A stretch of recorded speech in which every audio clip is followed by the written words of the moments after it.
ये स्वतः आ जाएंगे। बंगाल में स्वामी जी महाराज गए तो कहे क्या, अरे बच्चा तुम बंगाल की क्या चिंता करते हो, देखो ऐसे चुटकी बजाऊंगा और बंगाल जो है ठीक हो जाएगा। अरे रामकृष्ण परमहंस ने इस बंगाल की मिट्टी से एक विवेकानंद को पैदा किया और मैंने इस बंगाल की मिट्टी से 20 विवेकानंद को खड़ा करके दिखा दूंगा तुमको। मामूली बात है। अरे बच्चा मुझे पहचानने का चेष्टा मत करो, क्योंकि तुम मुझे पहचान नहीं सकते। इसलिए मैं जो कह रहा हूं उसे सुनो ध्यान से। तुम मुझे क्या पहचानोगे, मेरे गर्दन में जो है 24 घंटा ताबीज बनकर टंगे रहोगे तो भी मुझे पहचान नहीं सकते। अरे मैं अपनी पहचान जब खुद कराऊंगा तब जो है जाकर के हमें लोग पहचानेंगे। मेरा जब काम पूरा हो जाएगा तब लोग जो है पहचानेंगे, उसके पहले मुझे कोई पहचान नहीं सकता। तो कितने लोग लगे हुए हैं पहचान करने में। अरे भाई बाबा जी को कौन पहचानेगा। अरे सोई जाने जो तेरू जनाई, जानत जानत तुम्हें हो जाई। जब तक बाबा जी किसी की अपनी पहचान खुद नहीं कराएंगे हम लोग कुछ नहीं कर सकते हैं। ये सबसे बड़ी बात है। तो पहले तो बाबा जी ने जो हमें, अभी देखिए ये बेचारे जो है मंत्री साहब आए हुए थे जो कि इनके संबंधी हैं हमारे कुशवाहा जी के, और कितनी अच्छी बात कर गए। तो हम लोग भी उसी तरह कहते हैं, लेकिन कहते हैं लेकिन करते हैं क्या, नहीं करते हैं। सिर्फ कहते ही हैं लेकिन करते नहीं हैं। जैसे एक महात्मा जो है कुछ तोतों को पाल रखे थे और उन्होंने पढ़ाया, उन्हें क्या पढ़ाया कि अरे बच्चा पहेलिया आएगा और जाल बिछाएगा, दाना डालेगा, लोग में मत पड़ना। तो उसी तरह से क्या है कि वो तोते इसी तरह गा रहे थे। एक समय वास्तव में क्या हुआ कि पहेलिया आया और आया जो है जाल बिछाया, दाना डाला और जितने तोते हैं सब जा करके दाना चुन रहे हैं। कह रहे हैं कि पहेलिया आएगा, जाल बिछाएगा, दाना डालेगा, लोग में मत पड़ना, लोग में मत पड़ना। बाप कितना आसान है, काम क्रोध लोग में कर जाएगा। अरे तो जब गुरु की कृपा होगी तभी जो है जा करके खत्म होंगे, उसके पहले ये खत्म नहीं हो सकते हैं। तो गुरु महाराज के हर वक्त गुरु महाराज के वचनों को हमें याद करना है और अपने आप को उन वचनों के अनुसार ढालना है और हर वक्त अपने आप को छोटा बना करके रहना है हर वक्त। स्वामी जी महाराज ने कहा कि अरे बच्चा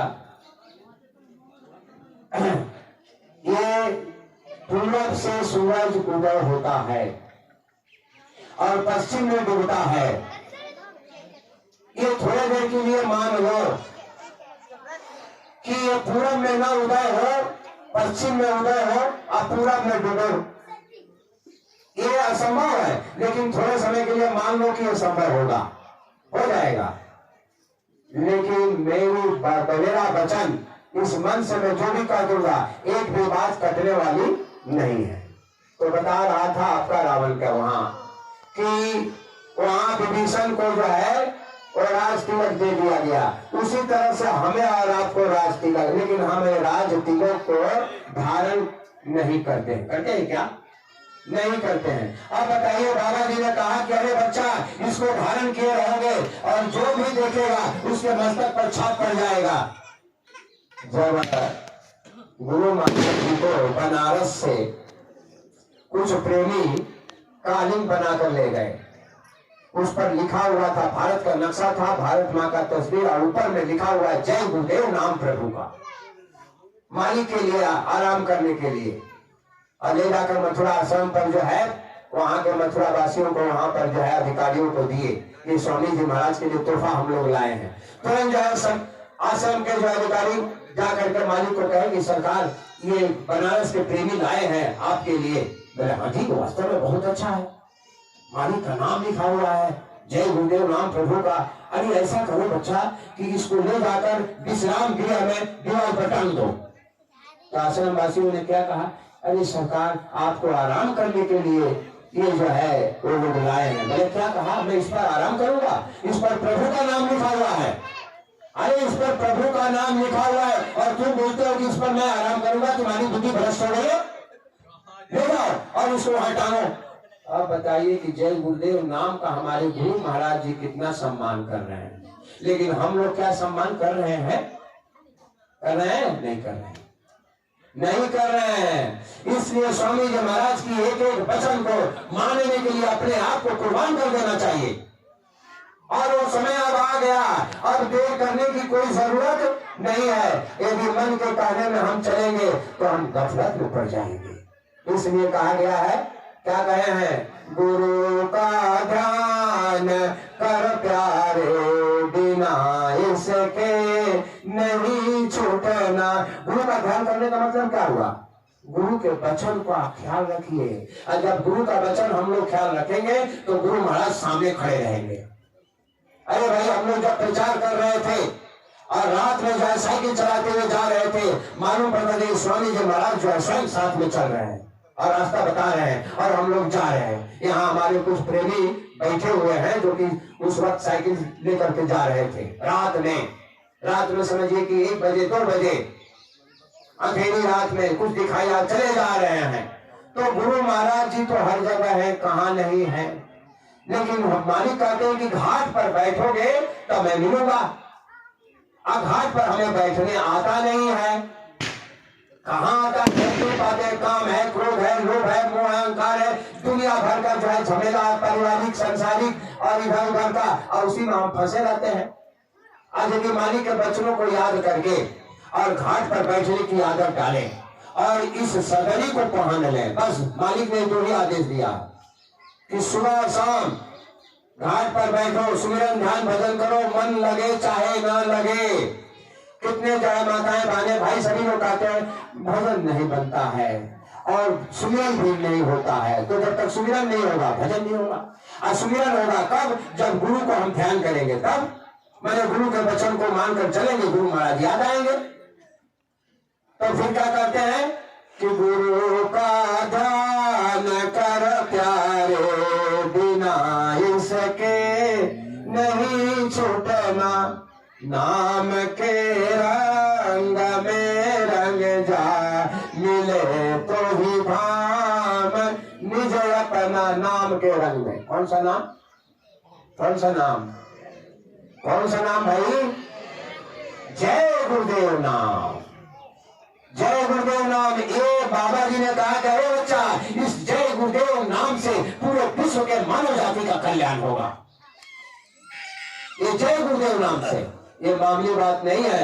अरे भाई, जब त्रेता युग में महात्माओं ने राम नाम को सिद्ध किया, और राम नाम वही जो है, राम नाम विभीषण की कुटिया पर लिखा हुआ था। तो आपकी रामायण जो है साक्षी है, क्या है कि संत अवज्ञा का फल ऐसा, जरा नगर अनाथ के जैसा। अरे जरा नगर निमिष एक माही, अभक्त विभीषण के घर नाही। पूरी लंका जलकर राख हो गई, लेकिन विभीषण के जो है कुटिया नहीं जली, सुरक्षित थी। क्यों? उस पर राम नाम लिखा हुआ था। बाबा जी ने कहा, अरे बच्चा, जिस घर के दीवार पर जय गुरुदेव नाम प्रभु का लिखा रहेगा, उस घर के अंदर यदि शराबी और कबाबी भी होगा, मुसीबत के समय, आफत के समय, विपत के समय उसकी भी रक्षा और हिफाजत हो जाएगी। और बताइए कि जय गुरुदेव नाम कितना महान है, कितना महान है। अरे उस मालिक का 2 नाम होता है, एक वर्णात्मक नाम और एक धुनात्मक नाम। तो ये वर्णात्मक नाम ही धुनात्मक नाम के पास ले जाएगा। अरे वही तो है, जब दूरदर्शी का स्थापना किए स्वामी जी और कहेंगे जाओ प्रचार कर दो, तो सत्संगियों में क्या हुआ? भ्रम हो गया, भ्रम हो गया। और क्या हुआ कि सत्संगी लोग कितने तो छोड़ दिए। कहे बाबा जी को राजनीति में आने की क्या जरूरत है, राजनीति में आने की क्या जरूरत है। लेकिन साफ रामायण में आपका लिखा हुआ है, राजनीत बिन धन बिन धर्मा, अहरहि समर्थ बिन सत्कर्मा। मतलब जो है राजनीति जो है ये उसका 2 चक्का है, एक धर्म है और एक कर्म है। तो राजनीति जो है वह क्या है? पत्नी है, और उसका पति कौन है? धर्म। जब राजनीति से धर्म खत्म हो जाएगा तो वो क्या हो जाएगी? वो समझिए कि क्या कहते हैं उसको, जिसका मेरे विधवा हो जाएगी, वो विधवा हो जाएगी। तो आज जो है राजनीति में धर्म नहीं रहा, न कर्म रहा। इसलिए बाबा जी ने कहा कि जब तक जो है यदि राजनीति में धर्म मिट जाती है तो राजनीति को शुद्ध कर देती है, पवित्र कर देती है। और यदि धर्म नीति में राजनीति आ जाती है तो धर्म नीति को खत्म कर देती है। इसी तरह हमारे गुरु भाई थे प्रेरित, वो बिहार में एक नहीं महाराज थे। तो जब स्वामी जी महाराज ने दूरदर्शी बनाया तो उनको शंका हो गया, और जब शंका हो गया तो चले गए नहीं महाराज के पास। अच्छा, महात्माओं को राजनीति से क्या जरूरत? प्रश्न किया तो उन्होंने कहा कि देखिए, यदि महात्मा राजनीति में पहुंच जाते हैं तो क्या होता है कि राजनीति पवित्र हो जाती है, शुद्ध हो जाती है, सही हो जाती है। और यदि महात्माओं मतलब धर्म नीति में यदि राजनीति आ गई, प्रवेश कर गई, तो समझिए कि धर्म नीति खत्म हो गया। जवाब तो उन्होंने सही दिया, लेकिन उनको बात समझ में नहीं आई। इसलिए हमें अपने आप को देखिए, यहाँ ना कोई भला है ना कोई बुरा है, एक बस मालिक ही है। मालिक ने तो यहाँ तक कह दिया साफ खोल करके, अरे बच्चा शंका मत करना, और मैं आगे संगत को चलनी की तरफ चाल दूंगा, चलनी की तरफ चाल दूंगा। अरे बच्चा ऐसा है कि मेरे बच्चों को याद करते रहना, आगे जो है छटनी होगी, अब कटनी होगी, अब चटनी होगी। हेलो, तो छटनी और कटनी चल रही है। चार में मोबाइल लगाया अभी, और बाबा जी ने कहा कि मैं संगत को चार में लगाया, किसी का मोबाइल नहीं, मतलब जैसे आपका मोबाइल चार में लगाया, निकाल देती है, भूसी को रख देती है। सत्संग चल रहा है अभी, सत्संग समझाया हम लोगों को कि बच्चा जब कारखाने में जब अधिक मजदूर हो जाते हैं तो काम काज सही नहीं होता है, तो कारखाना का मालिक क्या करता है? छटनी करता है। क्या करता है? छटनी। तो उसी तरह से अभी छटनी हो गई। बाबा जी ने कहा कि बच्चा जब परिवर्तन होगा तो मुट्ठी भर लोग रहेंगे। अरे परिवर्तन गांव से होगा, झुकी झोपड़ियों से होगा, जंगलों से होगा। आपको पता है नहीं, बाबा जी जो है परिवर्तन करने के लिए कितना मेहनत किए, कितना जो है जंग किए, देवी देवताओं को जगाया, और जो है प्लस जो है आपका ये भोले बाबा, ये काशी में जो है वहाँ बाबा जी ने 79 में वहाँ भोले बाबा को जगाया। और जब भोले बाबा जगे तो क्या कहे भोले बाबा, बाबा जी अब छोड़ दीजिए, मैं इनको ठीक कर दूंगा। तो बाबा जी ने क्या कहा कि अरे भाई ऐसा है कि हमें थोड़ा और इन्हें समझा लेने दीजिए, हमें थोड़ा और समझा लेने दीजिए। तो बात भोले बाबा ने कहा समय हो गया है, क्योंकि आज बड़ा विलम्ब हो गया। अभी नहीं हुआ, आप तो अच्छा अच्छा अच्छा अच्छा, ठीक ठीक है, ठीक है। तो यहाँ बीच बीच में जो है थोड़ा सा लोग भाग दौड़े में जो है फिर जुड़ने में बड़ा समय लगता है।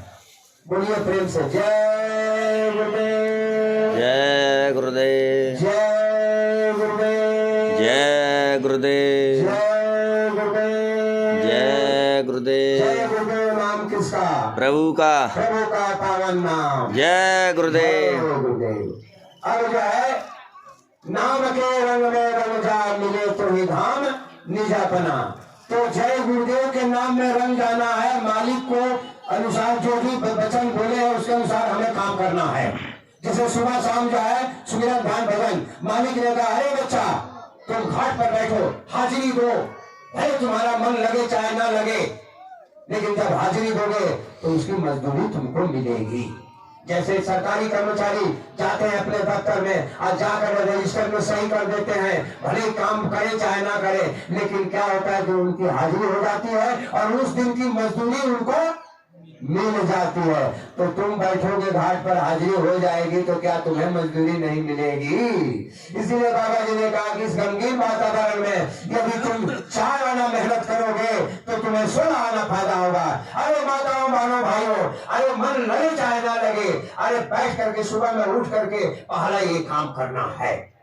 और इसके साथ ये जैकेट और ये ताज जो मालिक ने पहनाया है, इसको प्रेम पूर्वक, अरे माताओं बहनों, अरे आपके रगों में जो है सती अनसुईया, सती सावित्री का खून दौड़ रहा है।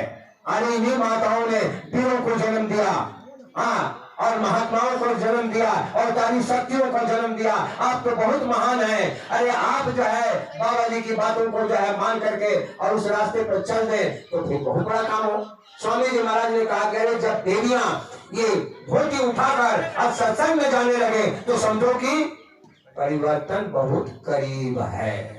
तो हमारी बहनें जो हैं ये जा रही हैं, ये पर हमेशा देखिए अभी संख्या बहनों की अधिक है, अभी बहनों की संख्या अधिक है।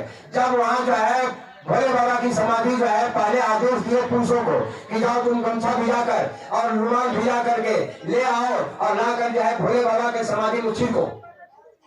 तो छिड़का गया तो भोले बाबा की समाधि नहीं टूटी। तो बाबा जी ने कहा कि नहीं तुमसे नहीं होगा, तुम लोगों से नहीं होगा, चलो उठो दिया, चलो उठो और जाओ अपने आंचल को भिगो लो और आंचल को भिगो कर लेकर ये भोले बाबा के समाधि स्थल में ये छिड़को। छिड़कने के बाद में जो है क्या हुआ कि भोले बाबा की समाधि टूट गई, भोले बाबा की समाधि टूट गई। और बाबा जी ने कहा कि भोले बाबा खुश हो गए और समाधि जो क्यों क्यों ये महान है, इनकी भूमिका समाज में सबसे अधिक है। अरे घर में यदि गृहिणी सही नहीं है तो घर किस बात का, गृहिणी सही है तो सब कुछ ठीक है।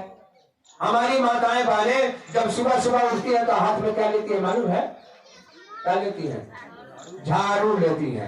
पहले झाड़ू ले करके और घर को जो है बाहर बुहारना शुरू कर देती है, पहला काम। अब बताइए कि हम अब पहले उठते हैं तो आत्मा है ना हम हिंदू है, ना मुसलमान है, ना सिख है, ना ईसाई है, ना अमीर है, ना गरीब है, ना ब्राह्मण है, ना राजपूत है, ना शूद्र है, कुछ नहीं है, हम आत्मा हैं, आत्मा है। अभी आज तक अपने आप को पहचाना नहीं, कहाँ कोई पहचान पाया। अरे आत्म साक्षात्कार होगा उसी में आपका मन दिल बाग बाग हो जाएगा। जब गोस्वामी जी आत्म साक्षात्कार किए तो क्या उन्होंने लिखा, क्या कहूँ आत्मानुभूति की महिमा, जिन्हें प्राप्त सोई जन जाना।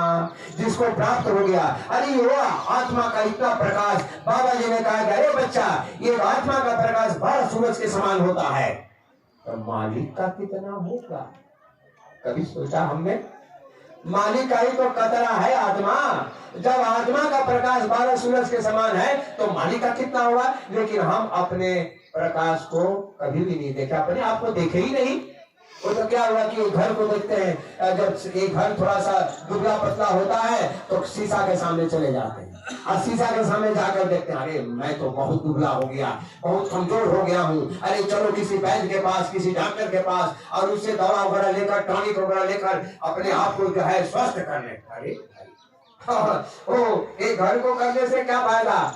अरे इसमें जो आत्मा है यदि वह स्वस्थ हो जाए और वह जग जाए तो घर तो अपने आप साफ हो जाएगा, चमकने लगेगा। नहीं, महात्माओं को क्या जरूरत है। अरे आपको देखिए महात्मा क्या कहते हैं, अरे बच्चा तुम जड़ नहीं हो, तुम चेतन हो और मालिक भी चेतन है।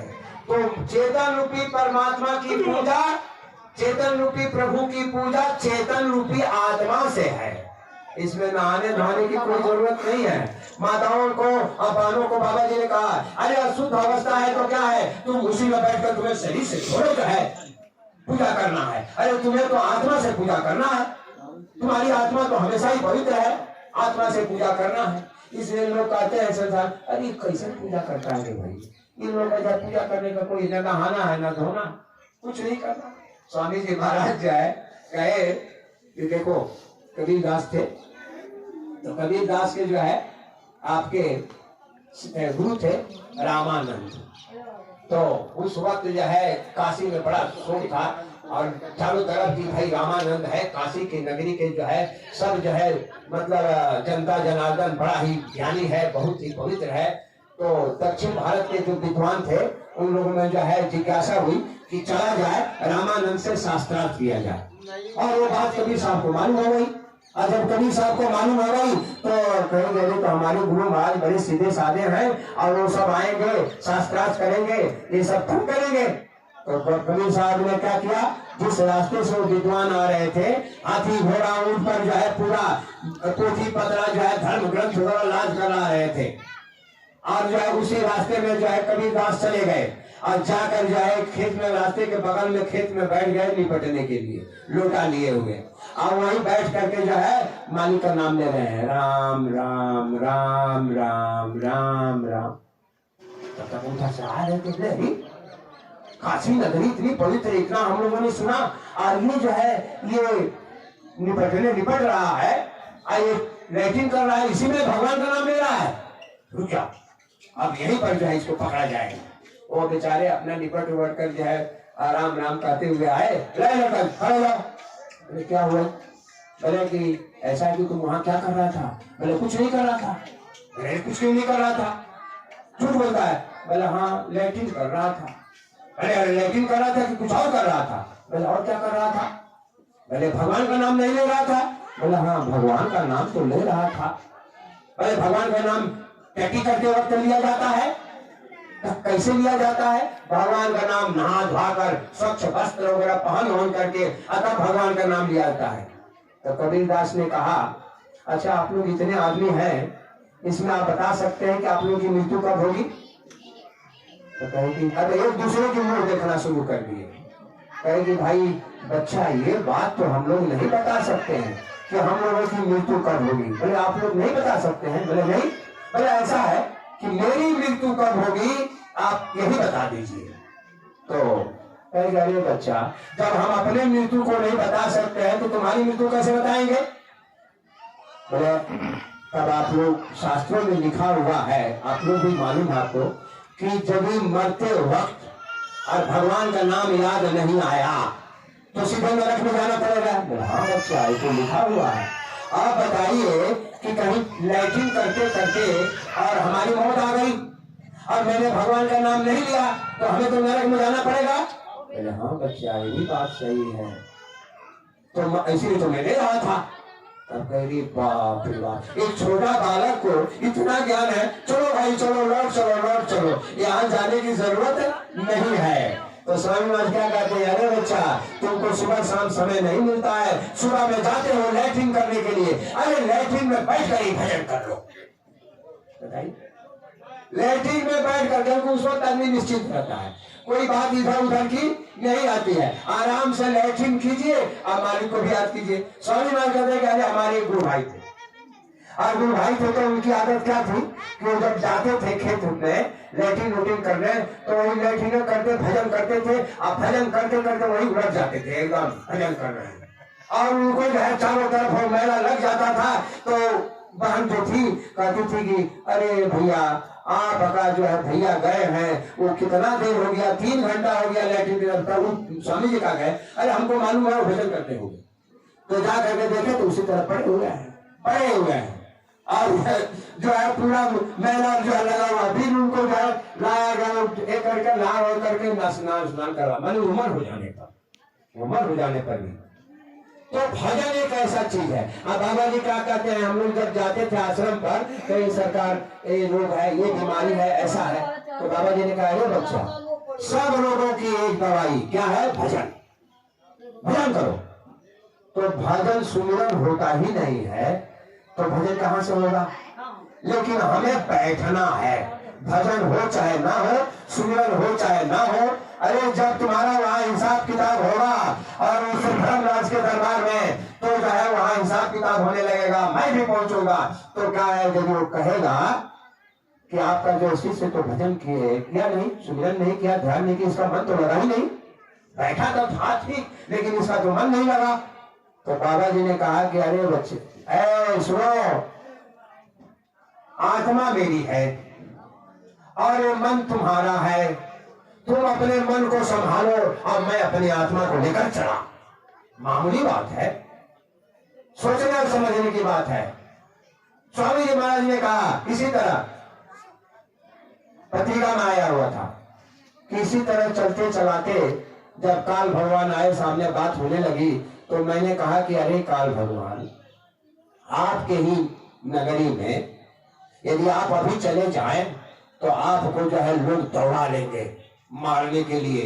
बोला हाँ बाबा जी बात तो सही है, आज तक जो है हमारी भी लोग पूछ नहीं करते हैं, एकदम नहीं मानते हैं। ऐसा है कि आप जो है ये परिवर्तन करा दीजिए, और आपके परिवर्तन में मैं सबको आदेश देता हूँ कि आपके परिवर्तन में किसी प्रकार की बाधा नहीं होगी। उसी तरह से जब भोले बाबा को बाबा जी ने रोक दिया 1979 में, तो भोले बाबा कहे कि बाबा जी आप जो है हमें अपना काम करने से रोक रहे हैं, तो ऐसा है कि अब मैं काशी में नहीं रहूंगा और मैं अब चला जा रहा हूँ और जो है आपके भक्तों के बीच में जा करके धर्म का प्रचार करूंगा। अब बताइए कि भोले बाबा आपके साथ है? भोले बाबा आपके साथ हैं, तो जब भोले बाबा साथ में रहेंगे तो और देवी देवता नहीं रहेंगे? रहेंगे कि नहीं बताइए? बिल्कुल रहेंगे। तो आपको जो है ये जो प्रचार प्रसार जो कुछ भी आप कर रहे हैं, हम लोग मिलकर कर रहे हैं, ये हम और आप नहीं कर रहे हैं माताओं बहनों भाइयों, ये तो गुरु महाराज जी सब कर रहे हैं। बोरा हम और आप पहनने वाले थे तो मालिक ने पहना दिया। कैसे पहना दिया? अपने बलबूते पर, अपने जो है ताकत से पहना दिया। और हमें और आपको आज जो है ये जैकेट भी पहनने के लिए तैयार नहीं है। हमको लोग कहते थे कि ये आप ये क्या है, काट वालों को तो ये पहनने का आदेश नहीं है। हम कहे कि नहीं, ऐसी बात तो है नहीं, आदेश नहीं है, लेकिन हम तो अपने गुरु भाई बहनों को प्रेरित कर सकते हैं, उनको प्रेरणा दे सकते हैं। तो हमारे यहाँ के मास्टर जी तो नहीं पहनते हैं, हमको कहें भाई गुरु भाइयों को पता नहीं है कब स्वामी जी महाराज कब क्या बोला है, ये तो हमें आपको बताना है। इसीलिए तो इंटाट वालों को बाबा जी ने कहा, खड़ा किया और कहा कि तुम पाती झूठ का काम करोगे और जितनी मेरी बातें हैं ये वचनों को जा करके जो है सत्संगी और जन जन के कानों तक तुम पहुंचाओगे। और बताइए ये महौषधि है, महान औषधि है। आफत बीमारी जो आने वाली है उसकी महा औषधि आपको बाबा जी ने दे दिया। और क्या दिया कि महौषधि और महामंत्र, इस मंत्र से बढ़कर और कोई मंत्र है या नहीं है, सब मंत्र फेल है, मामूली बात है। और ये जब जनता जनार्दन इस मंत्र को पढ़ेगी और इस महौषधि को, तो उनकी रक्षा होगी। और जब रक्षा होगी तो उनकी आत्मा का कल्याण होगा, उनकी रक्षा होगी तो हमारी और आपकी आत्मा का कल्याण नहीं होगा, क्योंकि मार्फत तो हम ही और आप हैं। बाबा जी ने हमें और आपको बना दिया कि मैंने ऐसा खड़ा कर दिया कि आपके द्वारा और कितने आत्माओं का कल्याण होगा। और बताइए हम जो है हमारे अंदर अनेक देश में हिंदू हैं, मुस्लिम हैं, सिख हैं, ईसाई हैं, सभी लोग हैं। और जब आप पहनकर बाजार में, दफ्तर में, खेत खलिहान में और जो है आप शादी विवाह में, फंक्शन वगैरह में जाइएगा पहनकर हमेशा, तो क्या होगा? कितने लोग देखेंगे? हिंदू मुस्लिम सिख ईसाई। और जब देखेंगे तो वह जय गुरुदेव नाम का सुमिरन करेंगे मनी मन, तो उनकी आत्मा का कल्याण होगा। तो हमारे और आपका आत्मा का कल्याण होगा कि नहीं? होगा, बिल्कुल होगा। लेकिन इसको हम लोग जो है भूल जाते हैं, पहनते ही नहीं है। ये